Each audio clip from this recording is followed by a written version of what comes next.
2019 წლის მასწავლებლის სასერტიფიკაციო გამოცდები ფიზიკაში, ამოცანა ნომერი 5. რა დაადგინა ალფა ნაწილაკების გაბნევის ცდებით რეზერფორდმაო, ასეთი თეორიული შეკითხვა აქვს მოცემული და შესაბამისი სავარაუდო პასუხები. მოდით გავიხსნათ თითოეული მათგანი, აბა რა გვაქვს მოცემული. პირველი ესე იგი, ატომებს აქვს სფერული ფორმა და მათი რადიუსი დაახლოებით 10-10 მეტრიაო. ნუ ეს უშუალოდ რეზერფორდის ცდებით არ დადგენილა, ეს უფრო ეს არ წარმოადგენს რეზერფორდის ექსპერიმენტის პირდაპირ შედეგს, რადგან ეს უფრო რეზერფორდის ცდის შედეგი არის. რადგან ეს შეფასება მიიღეს უკვე მას შემდეგ, რაც რეზერფორდმა თავისი ცდები ჩაატარა, შესაბამისად პასუხი არასწორია. მეორე შევხედოთ, ატომში ელექტრონების ენერგია იკვანტებაო.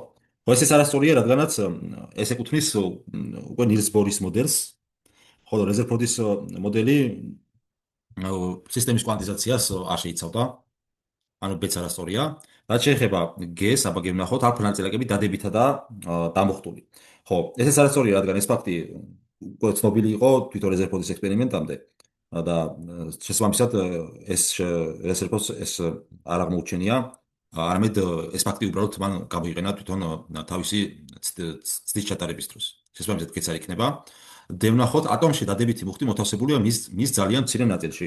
კი ბატონო, ნამდვილად რეზერფორდის ექსპერიმენტმა აჩვენა, რომ ატომის თითქმის მთელი მასა და დადებითი მუხტი კონცენტრირებულია პატარა ბირთვში, ცენტრში, ხოლო მთლიანი ატომის უდიდესი ნაწილი კი ცარიელია. სწორედ ეს შედეგი იყო რეზერფორდის ცდის შედეგი.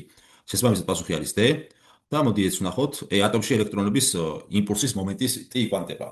ხო, ეს უკვე თვითონ უშუალოდ კვანტური მექანიკის აპარატის შემოღების შემდეგ გაირკვა ეს მექანიზმი, რაც ეხება ატომში ელექტრონების იმპულსის მომენტის დაკვანტვას, შესაბამისად პასუხი E-ც არასწორი იქნება. ანუ საბოლოოდ ვასვით, რომ პასუხი არის D. ატომში დადებითი მუხტი მოთავსებულია მის ძალიან მცირე ნაწილში და ეს არის რეზერფორდის ცდის შედეგი.